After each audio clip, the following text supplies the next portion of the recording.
monarch? Well, I think the royal family has to modernise and develop as it goes along, and it has to stay relevant. The Queen is a fantastic role model to lead that, and that's the challenge for me. We are on the verge of the historic royal wedding, and at the center of the action is a soon-to-be American princess. I put a spell on you. I think on the wedding day, as Meghan walks down the aisle and the choir's singing, Because you're mine. you'll be able to hear the distant hum of Edward VIII spinning in his grave, because he gave up the throne to marry a twice-divorced American. But now Meghan Markle, she's American, she's biracial, she's been divorced, and she's allowed to marry a royal. How exactly did we get here? It's been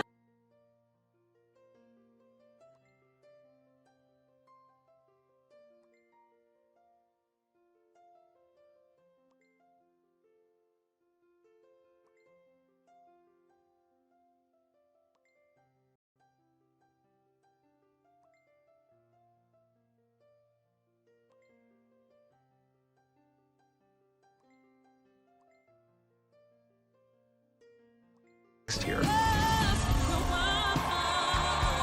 It's going to be a very difficult juggling act. Maybe things have moved slowly in the past, but they're certainly not moving slowly now.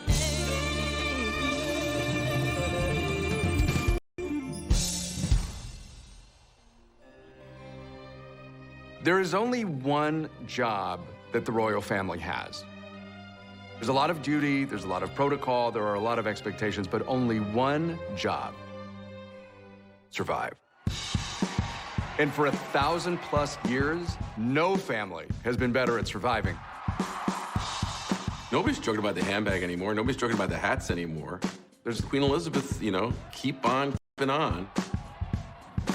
Oh, really? Please. The births and the marriages. The love stories when they flourish or when they fail. It's the greatest reality show in the world. Americans can't get enough of it. Unlike the Kardashians, this soap opera has got a heritage. They should be a little bit removed. That makes them special. But that doesn't mean that they should be untouchable. The royal family are changing with the times. You trace that all the way back to Princess Diana. There was something magic about Diana right from the start. People just fell in love with her.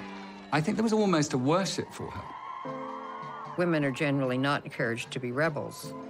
Traditionally, they're encouraged to be silent, just do what they are told. That, of course, was not Diana. She was the golden goose. To express its emotions. And there were scenes I'll never forget. And I gave it this big injection of star power, and then she lobbed a couple of grenades into it. There's no mistress in the fairy tale. This is where the fairy tale cracks and reality comes in. And everybody believed everything that Diana said, that Camilla had wrecked the marriage, destroyed Diana's happiness. The death of Diana, that was probably the lowest moment for Queen Elizabeth. The British public in London were just going crazy, going, you know, where is the Queen? People really started wondering if the monarchy would survive.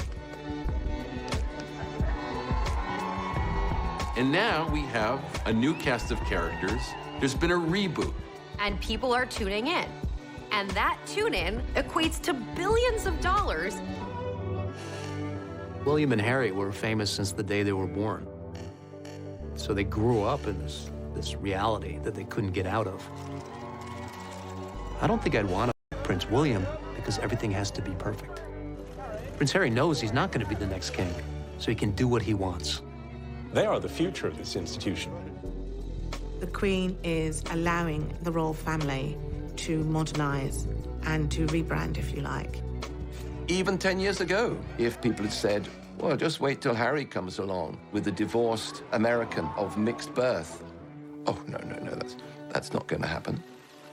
When the engagement happened, there was this sort of outcry of racism. How much of a sense did you have, Meghan, of the enormity of what you were getting into? I did not have any understanding of just what it would be like.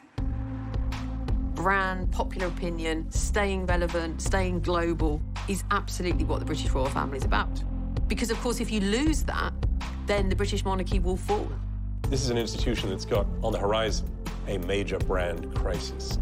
And William Harry are the best hope they have of surviving that crisis. These are icons. They want to be like them, they want to feel like them, they want to look like them. When Meghan Markle wears something, it sells out like this. This will be like one of the only ways that you can get a selfie with them, stand next to them and see them in real life. So, well, real life. The British royal family are at the highest point they've been in many a long year. And programmes like The Crown have brought a new generation to appreciate the royal family. There is something magic about royalty. It's really an American obsession with the Disney version of the monarchy. It's close enough that we can imagine maybe we could see ourselves in that world, but just out of reach so that we're always curious. Elizabeth has kept the crown viable going into the 21st century. That was by no means guaranteed. These are extraordinary scenes, and the crowd here along this stretch of the river are lining up 8 deep, and this basically goes on for 7 miles. The royal celebration underway across the pond this evening. 4 days of parties now marking Queen Elizabeth's Diamond Jubilee, 60 years on the throne. They carried the Queen on a tide of devotion, a monarch whose popularity, it seems, has never been greater. Certainly for someone of my generation, but I think younger generations too, it's very difficult to imagine Britain without Queen Elizabeth II. I've been with her all my life, and I've watched her all through everything, and I think she's amazing. She's done an incredible job. She's been our queen for 60 years, and I don't think we realise how much she is just absolutely loved. This is a woman who has literally seen every key figure of the second half of the 20th century. Queen Elizabeth oversees hundreds of charitable organizations. She's been at the heart of huge international political events and is probably the most politically accomplished person in the world.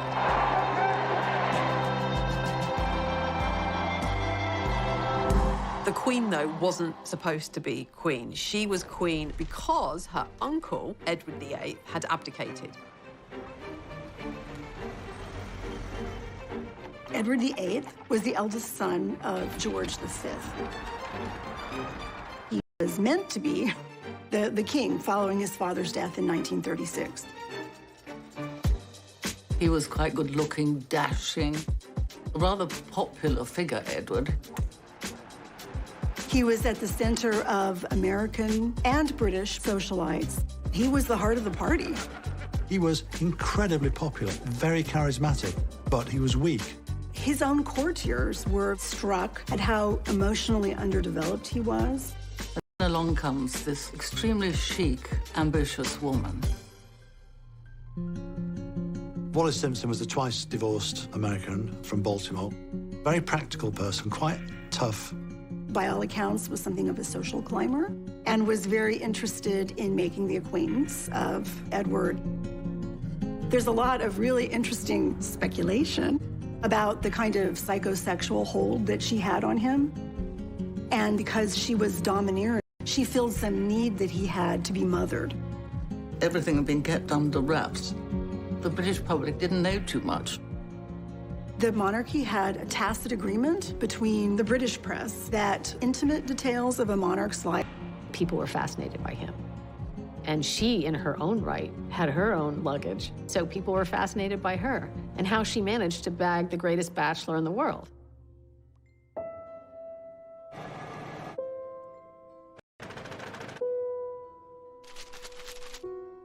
The American press had been obsessed with the idea that Edward VIII would marry an American woman.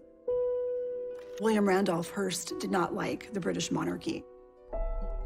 He really made it a practice to encourage his reporters and photographers to seek out the private lives of the royal family.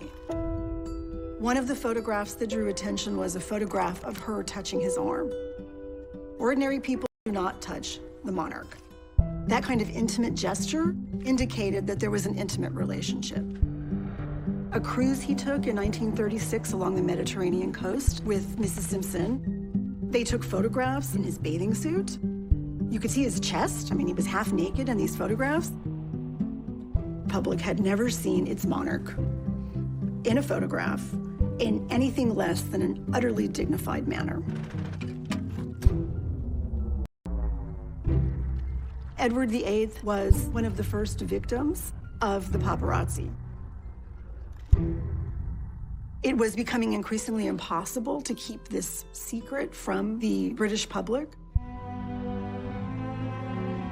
What was it? Hark the herald angels sing, Wallace Simpson's pinched our king, or something. An American divorcee was going to marry the King of England. This was the scandal of the century. It was the divorce bit that people objected to, not her. There was a real taboo about divorce. And so Edward had to choose the woman he loved or his country.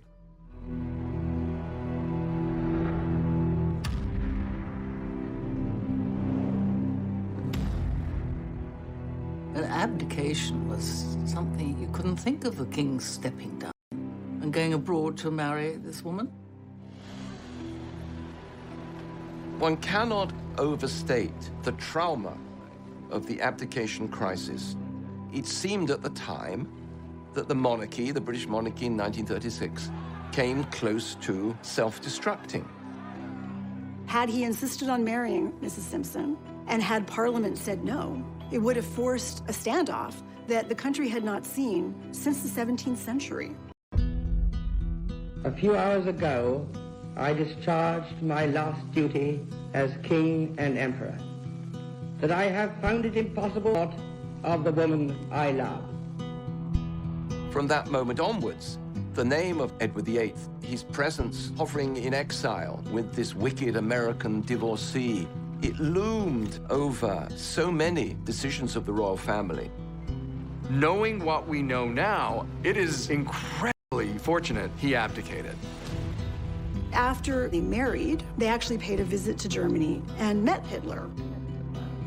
Edward could be useful to them in the event that Germany invaded England and needed some way to rule it.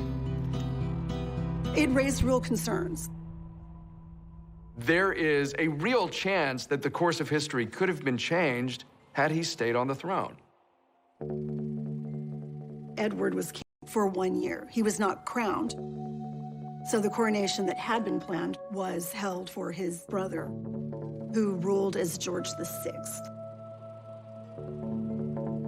When George VI heard that his brother was going to abdicate, he came home very distraught.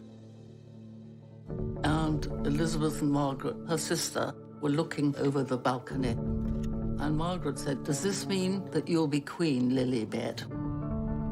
Elizabeth replied, "Yes, I suppose so." She instantly became one of the most popular celebrities in the world. Prince Charles, in public, made light of it. In private, he was quite jealous.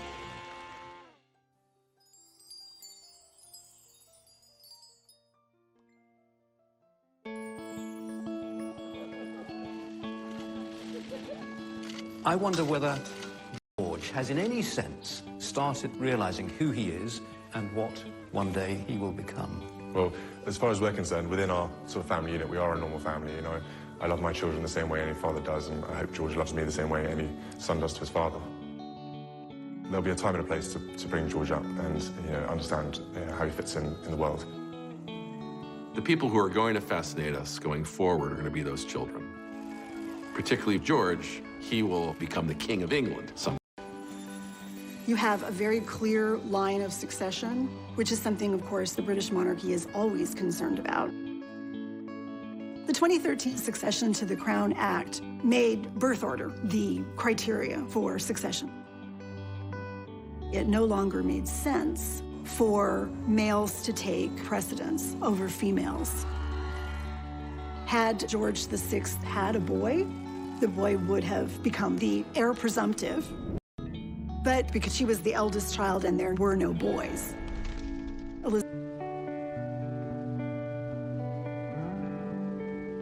For the first 10 years of Elizabeth's life, she wasn't expected to be queen. She had a very tight bond with her parents and her sister Margaret. Her father spoke of them as us four. They were this enormously close and affectionate family unit. Elizabeth's father, George VI, was himself a very dutiful king. George VI and Queen Elizabeth were incredibly loved by the British public, largely because of the way they behaved during the Second World War. They refused to leave the country when the country was being bombed. The Queen was outspoken. She said, "The king will not leave, and if the king will not leave, I will not leave, and if I will not leave, children will not leave." They really became a symbol of that stiff upper lip, of that British resolve. They did live on rations, they dug for victory, they knitted comforts for the troops, and they did the radio broadcast to try and cheer other children along. We children at home are trying to bear our own share of the danger and sadness of war. Come on, Margaret.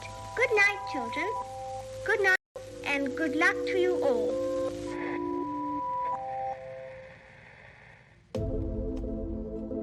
The war, in a way, gave Elizabeth a chance to be a bit more like other people. And it was Elizabeth herself who insisted that she should join the services and became a mechanic. That emphasis on middle-class morality and acting as a model for the nation is something she learned from her father. Throughout her life, she's tried to judge what was right and wrong.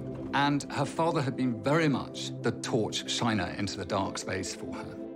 And I think she's always used him as the template. I declare before you all that my whole life, whether it be long or short, shall be devoted to your service. When the Queen said, "My whole life I shall dedicate to your service," she really meant it. Something that has completely been at the centre of everything she's done. And before very long, she's fallen in love with a man that she absolutely adores, who she first laid eyes on when she was about 13. This very attractive naval officer, Prince Philip. She had this really wonderful complexion, startlingly pretty. It has been announced officially from Buckingham Palace that Her Royal Highness, the Princess Elizabeth, Duchess of Edinburgh, was safely delivered of a prince at 9. The future was opening up. Certainly, Elizabeth did not expect to become monarch for a long time. But her father's health had been bad since the 1940s, and that wasn't something that was widely advertised. She certainly did not expect him to die while she was away on behalf of the crown.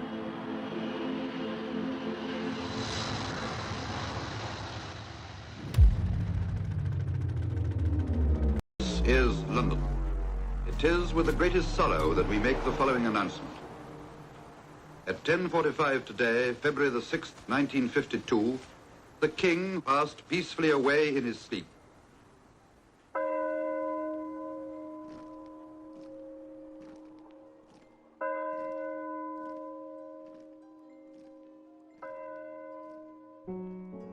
She was very young. She was only 25 when she succeeded to the throne.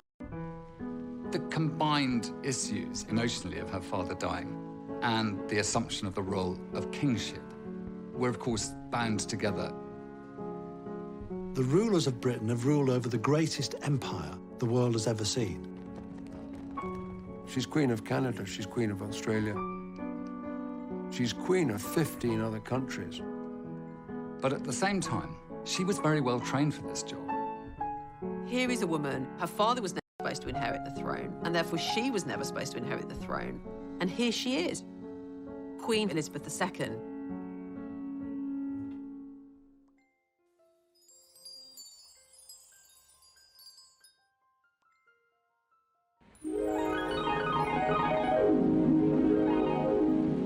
See the USA in your Chevrolet. America's the greatest land of all.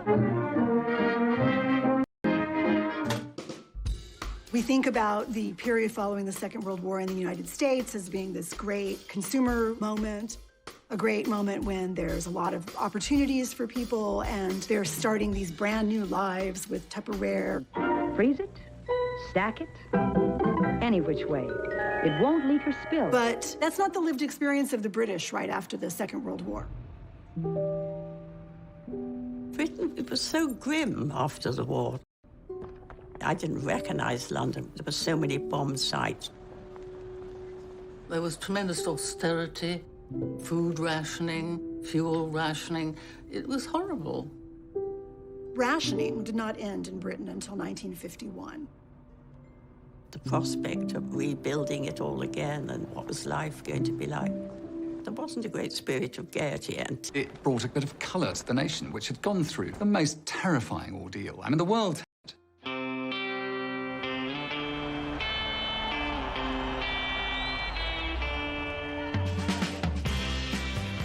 Beautiful young queen, handsome prince. It was a whole new era. Here is the news. Mount Everest has been conquered by members of the British expedition. Tenzing Norgay and Sir Edmund Hillary climbed Mount Everest the night before the coronation. It was a joyous moment, and you could see it in the crowds, you could see it in the pageantry. There was this whole exhilarating sense of a new Elizabethan age. I remember borrowing my mother's diamond ring and scribbling the coronation date on my bedroom window with it. So enthused was I.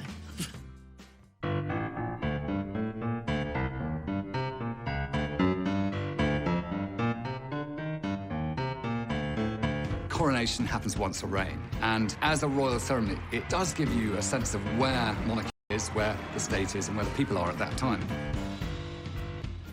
All British institutions that have survived are the ones that have constantly reinvented themselves. The modernizing forces inside the royal family definitely came from Prince Philip's side. Prince Philip is really the brainchild behind the televising of Queen Elizabeth's coronation. Such a savvy decision. It's about including the public. It's about inviting the public into a ceremony that historically had been for the political elite. And it had the most enormous audience. Huge numbers of people bought these tiny little things, and they all gathered around it. We travelled 4 hours to the Oxford village where my grandmother lived to see the coronation on television. Yeah. I think it did a great deal for social cohesion. I think it did an enormous amount for the spread of the television medium. London, the morning of Tuesday, June the 2nd, the morning of Coronation Day. My grandmother bought a television for the occasion, and people from the village piled in. Into the forecourt of the palace and through the gates comes the gilded coach, bearing the young queen to her crown. Rosie Churchill and I were the only two that went in a coach, and I was just blown away. A huge wave of cheering travels with her, pouring along the Mall as though it would lift her and carry her on her way. People were roaring, "Long live the Queen," and they were ecstatic. I mean, the main thing I remember is this crowded living room and the excitement. So, borne forward to the acclamation of her peoples, and took our places. She turned round with a beaming smile. "Ready, girls?"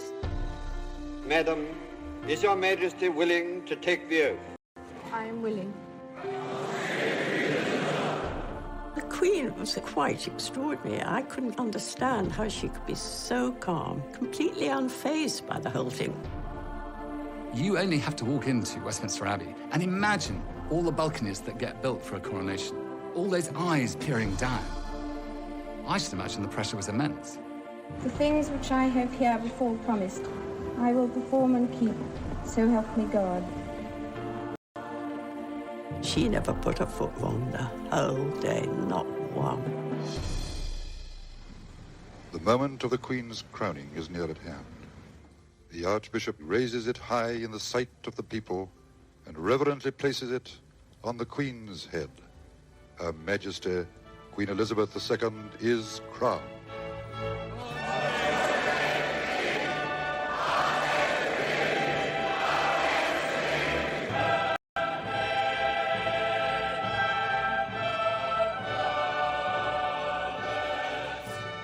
She looked very happy when we left the Abbey.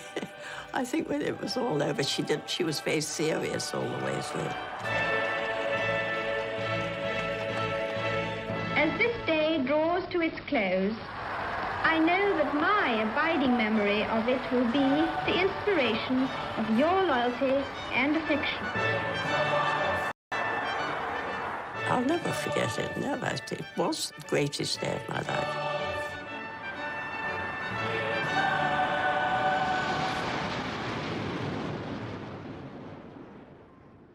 The Queen who was going to have to do a major job, and she was dedicated to doing it. Whereas Princess Margaret could be more relaxed. She was always a rebel. She'd go clubbing. She'd drink a bit too much. Margaret certainly made the most of her life, behaving in a rather riotous way. She had wanted to marry her father's equerry, Group Captain Peter Townsend, but he had been divorced. For a royal princess to marry a divorced man would say to everybody, well, look, we can do it, so you can all do it.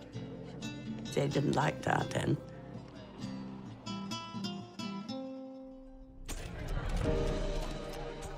People in Britain were very pro it. The Queen wanted her sister to be happy, but she could see that there were difficulties. Queen Elizabeth is also head of the Church of England. It's in that capacity she had a really hard time supporting her sister when she wanted. Lose all her titles, her allowance. She would lose everything. It was a lot to give up. So I think she sat back and decided not to.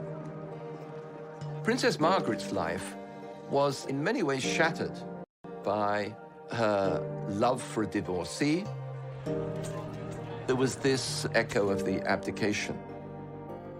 You know, you have to wonder, are love and royalty really compatible?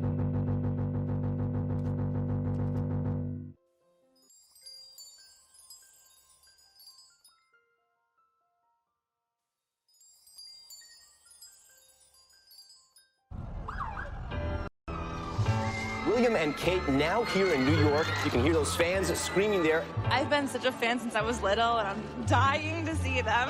What is it that you like so much about William and Kate? Absolutely everything. We're so excited. Yeah, we're so excited. I can't wait to see them.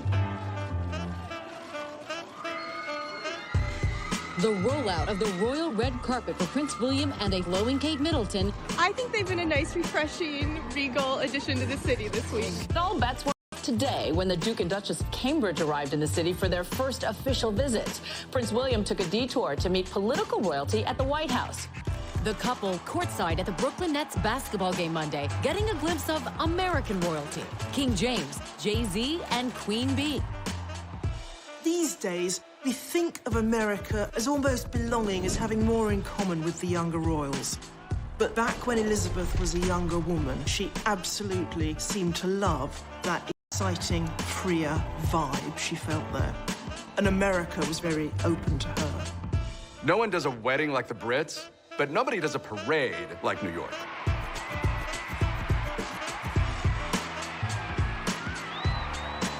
Queen Elizabeth and Prince Philip had never seen anything like this. 1 million people lined the streets of Broadway. There was just a blizzard of confetti. When Queen Elizabeth and Philip came to America in 1957, they were so much more casual and at ease than they were back at home. They attended a football game at the University of Maryland. Queen Elizabeth made a special request that they visit a supermarket because they didn't have supermarkets on that scale in Britain. She talked to shoppers, talked to women there with their children. I think Americans allow the royal family to take a breath and not worry so much about their role. Americans tend to have a more romantic, more abstract view of who the royals are and what they do. Sovereign. Housewives romanticize what it would be like to be queen because it would allow them to leave their suburban households and call the shots. You can see that in actual descriptions from women's magazines. At the same time, there were popular television shows like Queen for a Day. Would you like to be queen for a day? People would tell their hard luck stories, and the audience applauded, and whoever got the most applause became Queen for a Day. I now crown you Queen Clarice. I think our fascination with royalty comes out of the fairy tales, and especially stories in which the princess comes from humble origins. It goes back to our more basic desires to have a rise above our current station in life. They called Hollywood the Dream Factory. The dreams were ours, and the people who gave us those dreams were the men and women we saw on that screen. You would go to picture palaces. There were uniformed ushers wearing white gloves. You were treated like royalty. And the movies that people saw in these palaces were even more influential because of the environment. Walt Disney obviously had a knack for knowing what kind of mass entertainment was going to resonate. He realized fairy tales and royalty were a gold mine. In movies like Cinderella or Snow White and the Seven Dwarfs, Disney was able to capture this idea of folklore, of what the people want. There's a princess phenomenon, let's call it the Disney effect, where there's so many stories that people grow up learning and seeing, and they see a person who they often aspire to be, right? That they see a person who knows who she is, a smart, self-confident woman who has done amazing things and finds some great life into the future. A Disney narrative lines really nicely with the royal family. As soon as movies became a big part of our lives in the first half of the 20th century, we started elevating movie stars to our own version of royalty. It's not like people weren't famous before. It's not like people weren't celebrities before. But when the movies were created, it was like being a queen or like being a king. From Marilyn Monroe to Clark Gable to Grace Kelly, they were just stunning individuals. Grace Kelly was the most glamorous person imaginable. How else could you top being the biggest star in Hollywood? You become an actual princess. She was kind of starstruck by the idea of royalty. Gosh, a European prince, wow. And so that was the famous marriage of hers to Prince Rainier of Monaco. Grace Kelly showed that is when a lot of girls began to believe that it could happen to them too.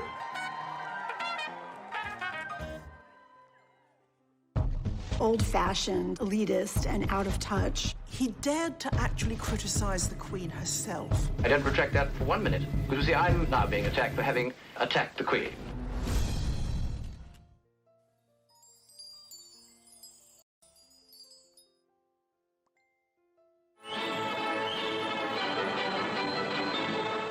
People say, well, why attack the Queen? Well, indeed, I mean, it's painful to have to. One would much rather not have to, but this is the dilemma.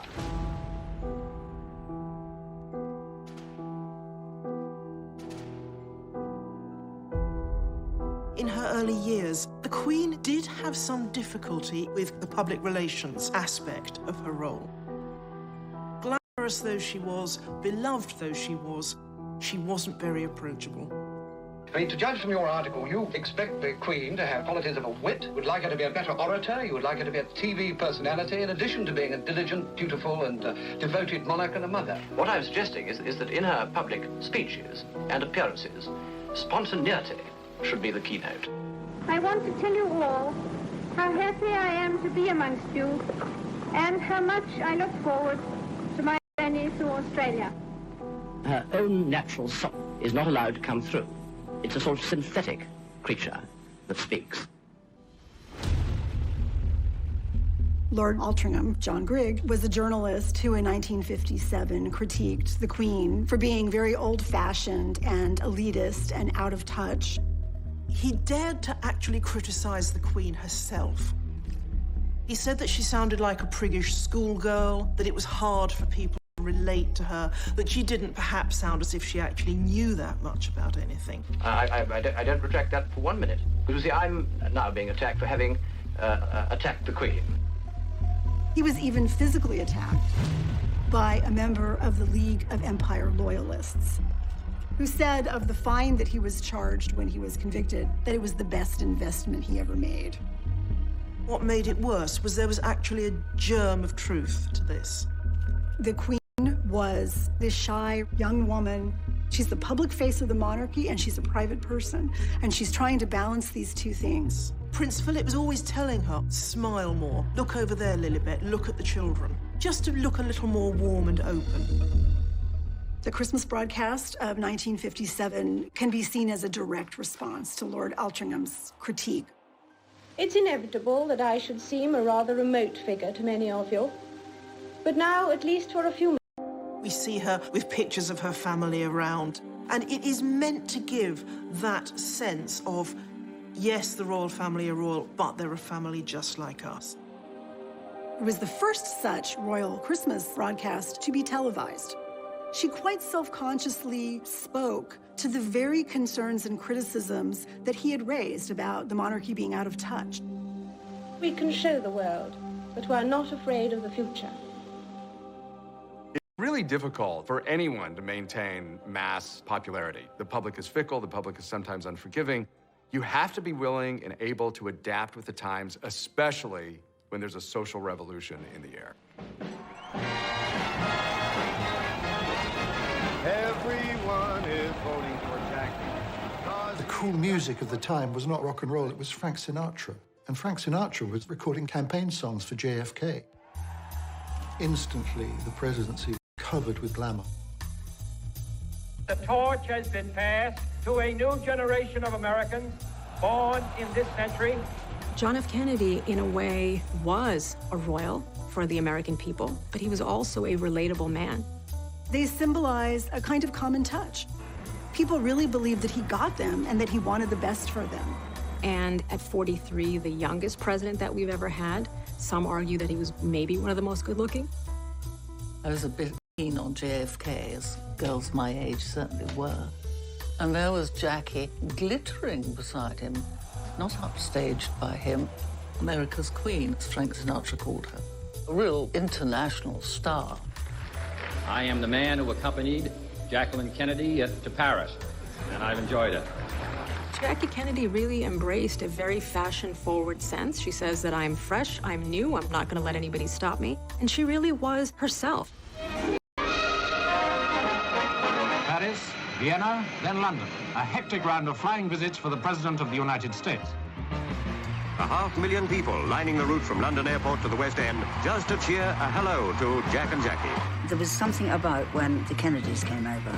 I think it surprised us all that this was going to have such a massive interest to it. Crowds broke through at the palace, and once more the Kennedys got a big hand.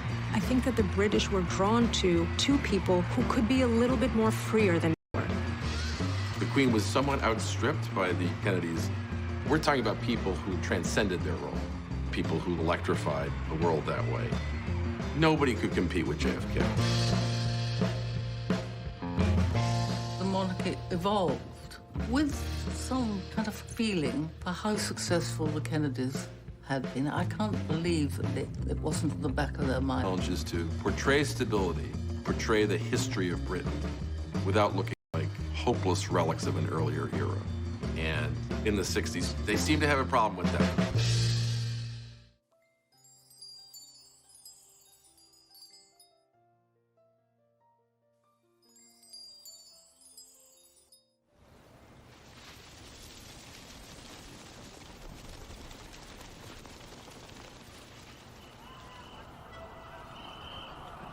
It appears as though something has happened in the motorcade route.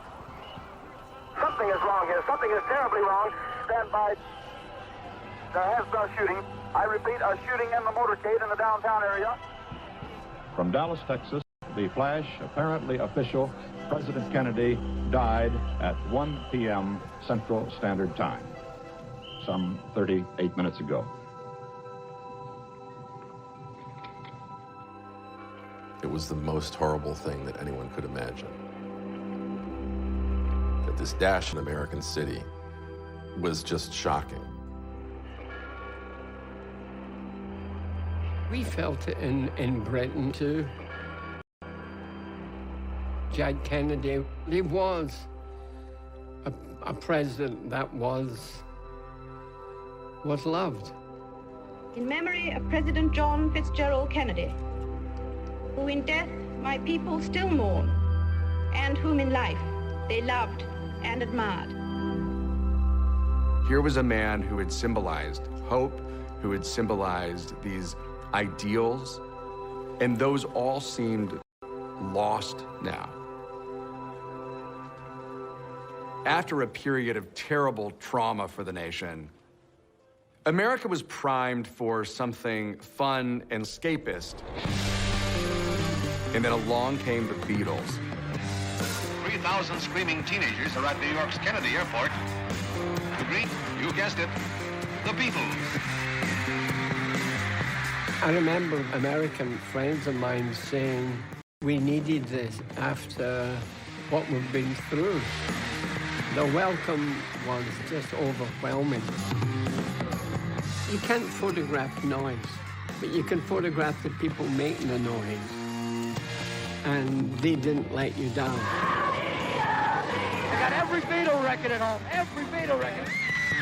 America became sort of swamped by British popular culture suddenly in the 1960s. And the subsequent musical revolution that rocked the globe. We loved all of it. We loved the music, and we loved the fashion. We loved the haircuts. What is it like, a bunk to Twiggy? It's free. Americans started behaving and acting like Brits. That was the Rolling Stones. It's just mutual adoration. Brazen British invasion of America. There was nothing like it. The youth, the swinging youth. It was an invasion.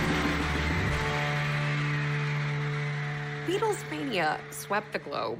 The royal family, who you might not really associate with the Beatles, they're a little stuffy, maybe. All of a sudden, the royal family is into the Beatles. It was only a matter of time before the Beatles made it. So came the summons to the palace. The news got round to the faithful that the world's #1 group were to be invested by Her Majesty with the most excellent order of the British Empire. The Beatles went to Buckingham Palace to receive an honour, a decoration. They were called members of the British Empire. I mean, everybody liked the Beatles. Everybody wanted a piece of that action. But the Beatles were big enough then that that did more for the Queen's reputation than for the Beatles' reputation. It did not make the royals cooler. It just was an indication of what the royals needed to do to even stay in the conversation. It's the first time... Monarchy actually, in a very interesting way in the 1960s, tried to get out ahead of this notion that they were out of touch or they were unapproachable, and they worked with the BBC to create a documentary called The Royal Family. The salad is ready. The Royal Family film turned out to be a rebranding of the Royal Family. The camera crew followed the royal family for 18 months through all of their ordinary activities. So we see Prince Philip at Balmoral frying sausages at a barbecue. And we see the Queen sitting at the dinner table with her family, talking about her day. It is extremely difficult sometimes. So I said, what an extraordinary remark to make, very unkind about anybody. The film was a great step forward. I thought it was charming. And I am the most appalling couple. It's really a vehicle for us to see a little bit behind the scenes so that we can understand the monarchy as people like us. Public response was very positive. People wanted to see more of the British royal family. Come around this side. Although the documentary got enormous audiences in England and in America, on the Queen's orders, it was put away in a vault and has not been seen in its entirety since. They realized that if they did something like that too often, they would cheapen themselves, letting the magic seep out. Some people say that this was sort of opened the floodgates, and therefore after that all the sort of tabloid interest in them, and that they would want to know more and more and more. Let the public into your sitting room behind the sofa. And then they'll be over the other side looking at you. The problem with all these things is not the film that gets made with careful supervision, but what happens next.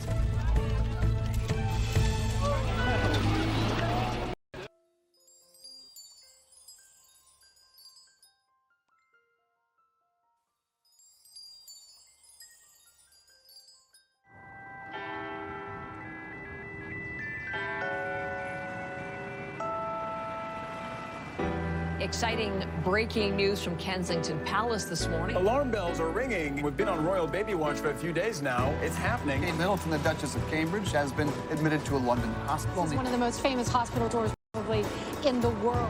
Some diehard fans already out there. They have been all morning long. The anticipation is huge here. The world's press waiting for news. We're from Minnesota. Kind of a historic moment. People think we're kind of crazy, like a lot of our friends back home, but we're like, come on, you gotta do this, you know? We are just getting news now saying the Duchess of Cambridge has delivered a son. The British royal family has a new member, a prince. So now we're waiting to see if the royal couple comes out soon to greet all those fans. All eyes trained on those brown doors, ready and waiting. We've noticed an awful lot of activity out here just in the past few minutes, so we may see the new arrival fairly soon. Here we go, here we go, here we go. The royal family has just emerged from St. Mary's Hospital. Baby wraps up warm.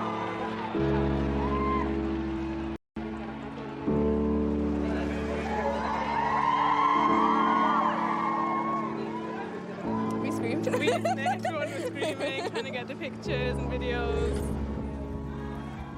Like, if you can see, it's not just one type of person here, it's everyone coming together. From all different countries. Congratulations! So we're looking at about 70, 80 years of the baby. So why not say, oh, where were you when the baby was born? I was right in the hospital. That's the feeling you can never buy.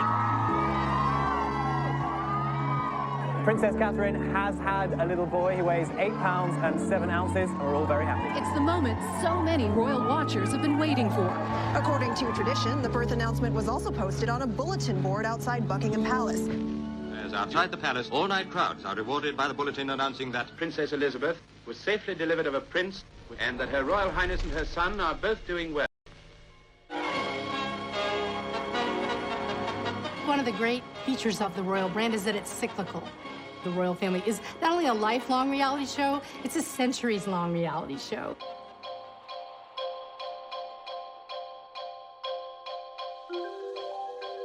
We don't often chart a person's life from birth to death. But with the advent of technologies, whether it was photography in the 19th century or television in the 20th, we have been able to follow members of the royal family at every step. Whether it's birth or the first days at kindergarten, this allows us to be invested in these individuals.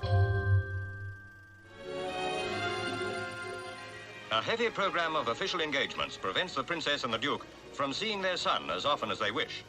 It is only on occasions like this that they can enjoy the happiness of parenthood.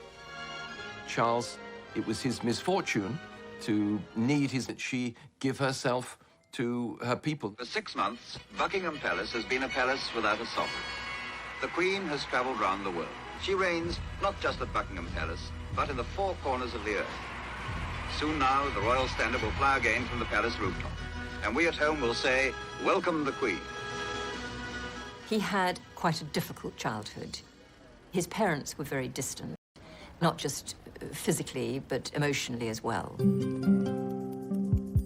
Everybody in those early years remarked on how stilted and formal the Queen was.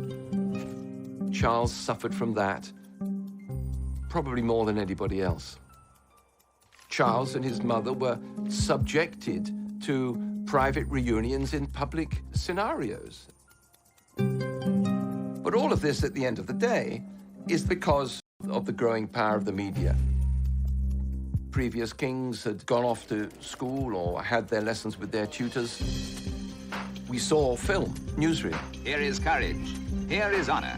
Here is Gordonston, a school fit for a king. Prince Charles was sent off at a fairly young age to boarding school, and to one boarding school in particular, to Gordonston, where his father had been. The school had a tough, outdoors regime that Prince Philip clearly saw as making a man. He had a difficult relationship with his father, who frankly was puzzled by this son of his who was so sensitive. You can only feel sorry for the kid. Scrutinized whenever he appeared in public, scrutinized in private. And then this develops with his love life.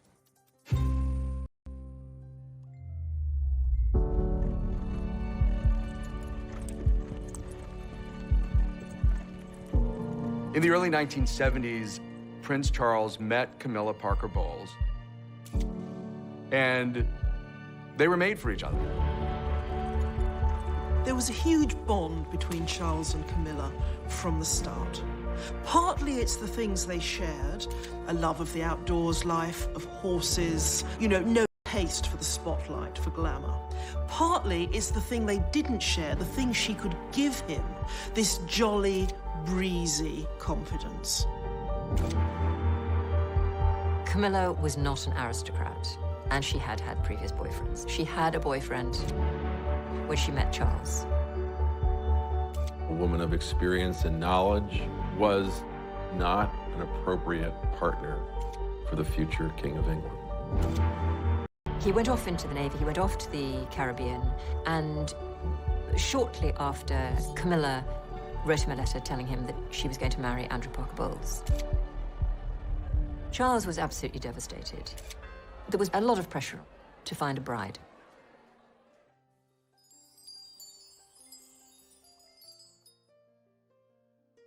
For many Britons, these are hard times. Britain has suffered one of the highest inflation rates in Europe. For many ordinary people, it's now an uphill struggle to balance the family budget. With all this, escalating prices, and an inflation in violence. The late 60s and 70s was a difficult era for everybody in Britain. The economy was in the pits. For the 1.5 million unemployed in Britain, the pinch is even more severe. Those without work now account for 6% of the total labour force. And even the longer-term prospects for employment are pretty gloomy. It brought power cuts, and it brought a 3-day working week. Just how serious is the situation? 2 out of 3 of the city's workers were working their first and last day this week. We had inflation rates of, over 20%. We had a society that, riddled with strikes, with shutdowns. The state basically just came to a standstill. Garbage wasn't being collected. The royal family would be the point on which you would focus your animosity. It's a diamond-encrusted lifestyle that ordinary people whose families had worked for generations could not aspire to. And the monarchy seemed very much out of touch with that. The princess and her husband were guests of honor at a glittering ball. The princess was radiant, obviously enjoying herself. Charles, like his father, is a great sportsman and doesn't miss an opportunity to play polo. People were really struggling, and here we have a family that's living off the public. Our guest today on Meet the Press is His Royal Highness Prince Philip. The recent news dispatch from London and begins this way. Queen Elizabeth has not had a pay raise for nearly 18 years. A situation that none of her subjects, the working-class subjects, would tolerate for a moment. Then it goes on to detail the very high cost that the royal family must sustain on an allowance of $1,100,000 a year. Is that creating an awkward situation for us? Very. We go into the red next year. We never quite know with Prince Philip when he's joking and when he's really making a mistake. Well, you've had to close down certain large houses, haven't you? No, not altogether. We've closed down what we're interested. We had a small... He said that, goodness, yes, he might have to give up polo. It really didn't go down too well. That was exactly the feeling, that the royals were infinitely overprivileged. I wanted to do something for me, because look at me now, I'm nothing. It's a rich man's budget, that's all I can say. Make no mistake about this, the ordinary working people are not being hoodwinked at this one. The 70s, I think royals in general found that they hit a kind of rut of irrelevance in the culture. And then, there was Queen Elizabeth keeping on. London celebrates. A once-in-a-lifetime spectacle not to be missed. Queen Elizabeth's Silver Jubilee. 25 eventful and glorious years. Queen Elizabeth II. Long may she reign.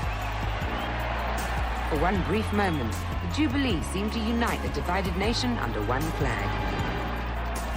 The Queen, the head of state, is a focus of unity, which transcends any political division.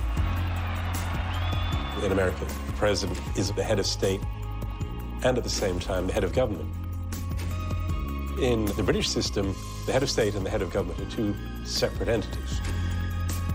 Every week in Britain, the prime ministers from Churchill right through to the current British prime minister meets with the Queen. She can't express opinions, but she can ask good questions. The monarch works to advise, to encourage, to serve the nation and the government. When I was 21, I pledged my life to the service of our people, and I asked for God's help to make good that vow. I do not regret nor retract one word of it.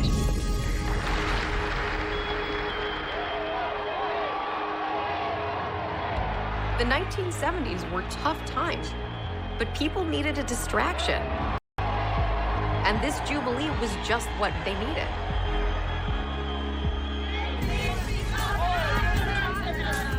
Join in the spirit, the good old British spirit. There is an element of escapism when it comes to the royal family. It's a way for us to escape the everyday, escape perhaps disappointment in our own lives. You know, whether people just come out and enjoy the street party and then go home and grumble again about how much of their taxpayers' money is going on the establishment. There's no doubt that these big public events do give the royals a boost. This royal wedding is really about a happy ending and perhaps a new beginning.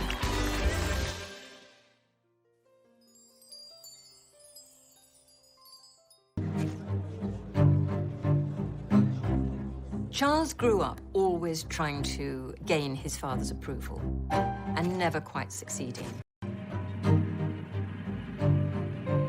He went into the Navy, which was the service that his father had been in, and I suspect he did that to please his father. The British press, they tried to kind of create Prince Charles as like a James Bond character, called him Action Man. And this is the secret of the prince's public success. Fly, shoot, play polo, all of these things the prince does rather well.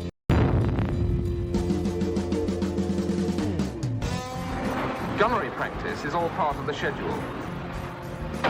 He gave an excellent display with a 20mm Oerlikon gun. He did everything that other recruits were asked to do, but which actually were quite dangerous. He did not want to be wrapped in cotton wool. His 9 months is an intensive period of training where he'll be given an insight into all departments. There are no fundamental differences between the prince's training from that of other sub-lieutenants. He's always pushed himself to the limit. Because being famous for having done nothing very important is a difficult thing to live with. He had a real need to prove himself, to do something real. His time in the armed forces, in the Navy, was an opportunity to do that. If later on I'm to be associated with all 3 services, it'd be a very good idea to do an attachment with each one. I think it gives one a very useful experience of responsibility and discipline. On paper, he may have been the world's most eligible bachelor. You know, helicopters, in a variety of uniforms, looking good, looking a bit more glamorous. But pressure to marry, it was time.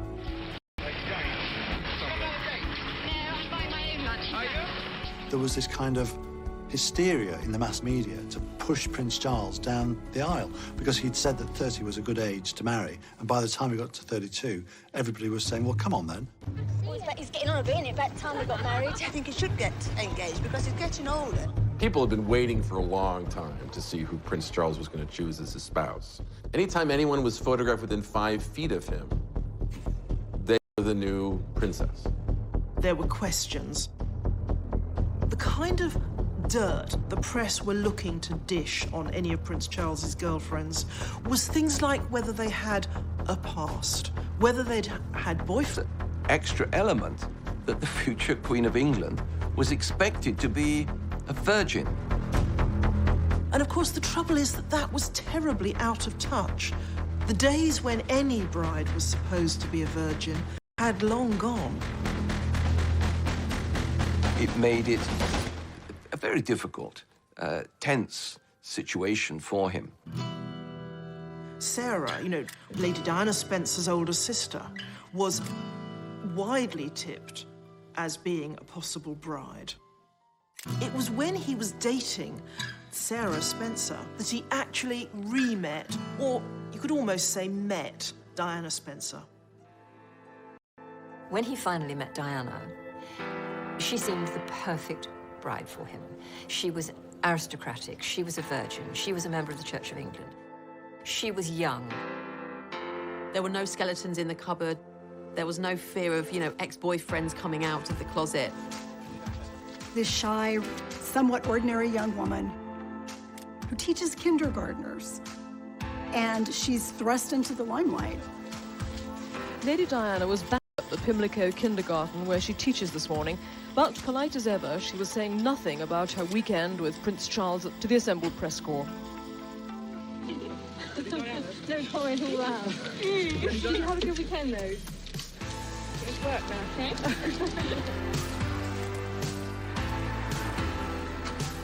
There was something magic about Diana right from the start. There was just something about her that made you feel, yes, this is going to be the one. Is there any possibility of any announcement of your marriage in the near future? Can you tell me? Can you tell me if there's any possibility? I'm not going to say anything. Right, but Prince Charles did give us a hint himself. He said we wouldn't have to wait too long. The public had this view of Diana that she was a fairy tale princess. It was almost that she was rags to riches and she was a girl like us, plucked from a normal life. Reality actually was very different. Diana was probably more aristocratic than Prince Charles. She came from a very old English family. She grew up in a stately home, filled with staff and beautiful works of art. However, the public loved her, and they loved the whole idea of happy ever after. It wasn't clear at all that Charles was going to propose to Lady Diana. And of course, his reluctance shows the doubts he had. Doubts we now know were all too saying he either had to actually ask her to marry him, or he should back off and leave her alone. Because to keep her hanging on is awful for her, and it's going to damage her reputation. Charles misinterpreted this, thought he was being told he must marry Diana. From Buckingham Palace came the news that the whole world had been waiting for. Lady Diana Spencer is soon to become Her Royal Highness, the Princess of Wales. Wonderful. Perfect. Oh, thank goodness. I think it's really great. One can only speculate whether Prince Charles's decision to marry her was entirely his own. One has to wonder whether duty and sense of obligation weren't playing their role as well. On the public side of the palace, the crowd watched intently as the interview appeared on ITN News. It was exciting when he chose, and it was exciting who he chose, because it was Diana, and everybody was excited about her. It was a really big deal. She was this breath of fresh air. She just looked and felt like someone you knew in real life. Diana, through her teenage years, we know she'd had a sort of crush on him, as some girls of her age did, and here she was, given the opportunity to become his princess. Can you take us back to when you first met? What do you think about Lady Diana? Well, I remember thinking what a very jolly and amusing and attractive 16-year-old she was. The royal tradition is that the bride-to-be blushes, stumbles and stutters over a few words, and then lets the man do the talking. And having great fun. And Diana, she remained silent. And I don't know what you thought. Pretty amazing. She was awkward, she was young, she was unschooled in the way of royalty. Can you find the words to sum up how you feel today, both of you? Difficult to find that sort of word, isn't it, really? Just delighted and happy. And then the famous quote. And I suppose in love. Of course. Whatever in love means. Whatever in love means. This was not exactly a ringing endorsement. I mean, what sort of person says that to their partner, let alone to the world as a whole? At the time, it was like, oh, he's so befuddled with love, he doesn't even know what to say. It was not seen as being the run moment that would later be seen as. Diana came into the royal family as a vulnerable 19-year-old, if they're not handled properly. 19-year-old princesses will grow up to be... His decision to marry her was entirely his own. One has to wonder whether duty and sense of obligation weren't playing their role as well. On the public side of the palace, the crowd watched intently as the interview appeared on ITN News. It was exciting when he chose. There's big news tonight from London. Prince William, heir to the British throne, finally proposed to his college sweetheart, Kate Middleton. It will be the wedding of the decade. Did you see this coming? Was he getting a bit nervous and jumping? No, not at all, no. It was a total shock when it came and very excited. And it's a family ring? Yes, it's my mother's engagement ring. Well, I just hope I look after it. The engagement ring is a priceless and unique family heirloom. China factories are already gearing up for a royal wedding gold rush. Churned out by the dozen. It's not an exact copy of the dress Kate Middleton wore, but it's close enough for admirers of the bride's style. It is important for the people to see something of themselves in the royal family, although there's always been a kind of aspirational quality. Meghan Markle mania. Millions trying to copy your most popular looks, so we decided to make it easy for you guys to do it. These are women that consumers all over the world look up to. They want to be like them, they want to feel like them, they want to look like them. Where, of course, the clothes. Fashion with a completely individual flair. She's beautiful. Diana fitted the bill. She looked, like a typical English rose. People were mesmerised by her. But when you actually look back, some of the clothes she wore were, quite frankly, ghastly. She certainly has been good for fashion so far. We learned just how easy it is today for every woman to look like a princess. There is something magic about royalty. What's not to love about royalty?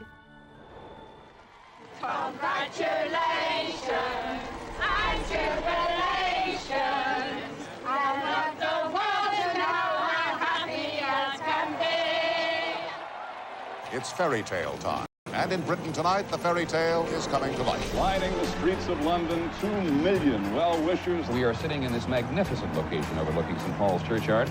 This is the wedding of the whole world, and the whole world loves a wedding.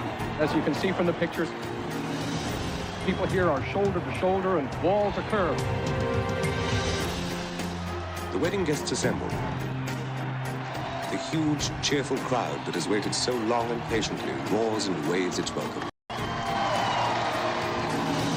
Royal weddings and romances were part of popular culture all through the 20th century. But with the marriage of Charles and Diana, they take on a new dimension. The wedding will have an audience of more than 500 million people. That's a sixth of the world population. Quite simply, it's going to be the biggest television event ever. We'll be devoting as much time, if not more, to the wedding itself than we did to the inauguration of the President of the United States. To us in America, this wedding was the closest we had ever seen to a real-life fairy tale. This was a massive event worldwide. People filled the streets. I mean, London was heaving. I was in the Scots Guards, part of the Guards division that wear the red coats and the big black hairy hats. I remember Diana passing where I was. There was an almost overcooked sense of national anticipation. You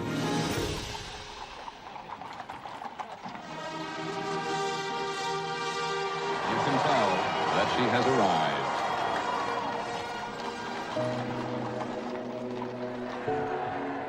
And here, our first glorious view of the bride. This is magnificent. I have never seen a train like this. Have you? I've never seen a royal wedding like this. The dress and all of the preparation, it was catnip to the world. It's a Cinderella story. And she does look like a fairy princess. She wanted it to be so special, and it is. What a day this must be for her, barely 20 years old. and by joining of hands, I pronounce that they be man and wife together, in the name of the Father, and of the Son, and of the Holy Ghost. Amen. So London now sees for the first time their Royal Highnesses, the Prince and Princess of Wales. I saw the Prince in his naval uniform with his beautiful princess coming down the steps of St. Paul's, and I thought, that's the royal family sorted for my lifetime. That's the future, and I like it. It was very exciting to see him come suddenly, you know, this totally different figure with a very different future.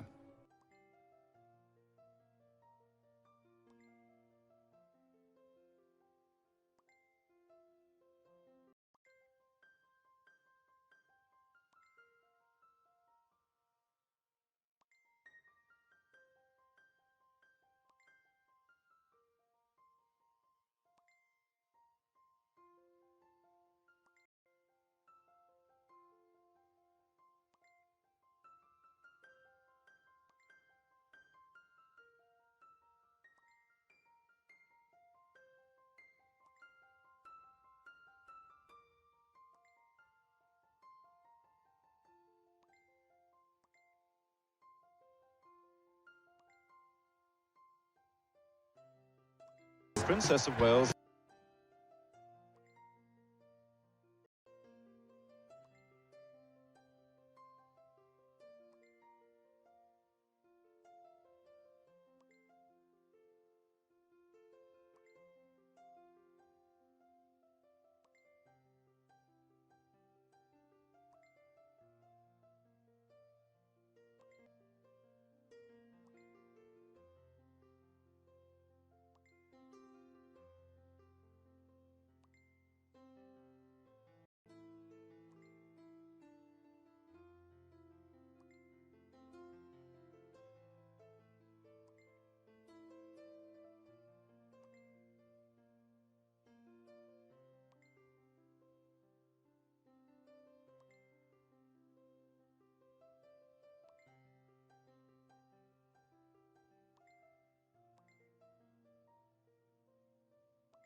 Perhaps the world's most eagerly anticipated birth. The news of it was announced just over an hour ago. It's a boy. A boy. Boy weighing 7 pounds, 1.5 ounces, and could well be the ruling monarch over Great Britain deep into the 21st century. When Diana produced her first baby, there was huge excitement. Outside St. Mary's Hospital, those who had waited all day long reacted as though there had been a birth in their own family. And they immediately broke into wild cheering and applause and singing, which has gone on ever since. Are you both happy? 13 hours, long time. Does he look like you, sir? No, he's lucky enough not to. When William was born to this beautiful young pair who we had watched fall in love, it was the first point that he was adopted by the nation. For some, it was the experience of a lifetime. Oh, I cried. I couldn't help it. You cried? I did, yeah. As we all now see, that's a very iconic image for the royals to be standing in front of the hospital. But what we have to remember is this is pretty recent. It was a very special occasion. She was the first royal mother to have a baby in a normal hospital. Prince Charles and his siblings had been born at Buckingham Palace. The crowds and the media went absolutely mad. Britain's new royal baby, born yesterday, was today given a name. Prince Henry for short, just plain Harry at home. Everybody loves a baby. That's great. We go more gaga in this country than they do over there. Everybody loves it. Granny was christened in this, and I was. Everything must get so incredibly hot inside there, doesn't it? Was quite incredible, really. Prior to all the problems at the end of the marriage, everybody did look up to that family. You know, it looked perfect to the outside world.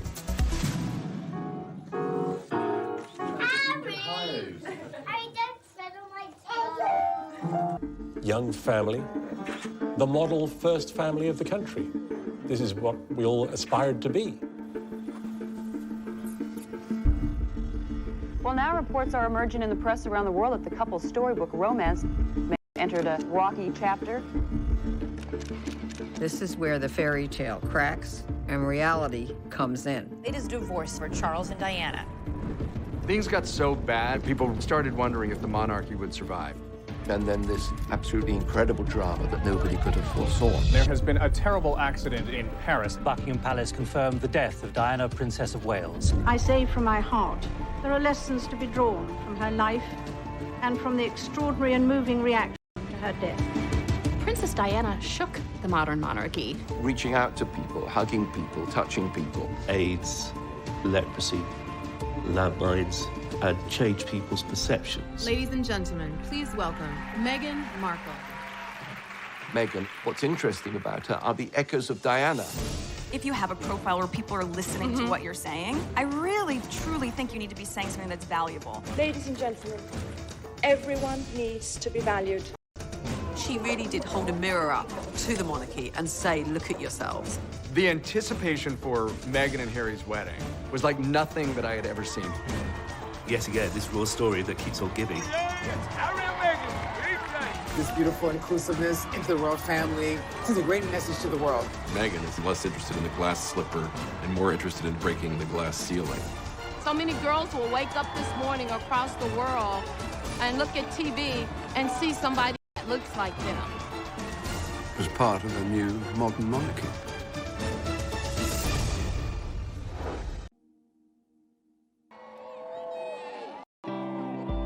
These are extraordinary scenes, and the crowd here along this stretch of the river are lining up 8 deep, and this basically goes on for 7 miles. The royal celebration underway across the pond this evening. 4 days of parties now marking Queen Elizabeth's Diamond Jubilee, 60 years on the throne. They carried the Queen on a tide of devotion, a monarch whose popularity, it seems, has never been greater. Certainly for someone of my generation, but I think younger generations too, it's very difficult to imagine Britain without Queen Elizabeth II. I've been with her all my life and I've watched her all through everything and I think she's amazing. She's done an incredible job. She's been our queen for 60 years and I don't think we realise how much she is just absolutely loved. This is a woman who has literally seen every key figure of the second half of the 20th century. Queen Elizabeth oversees hundreds of charitable organizations. She's been at the heart of huge international political events.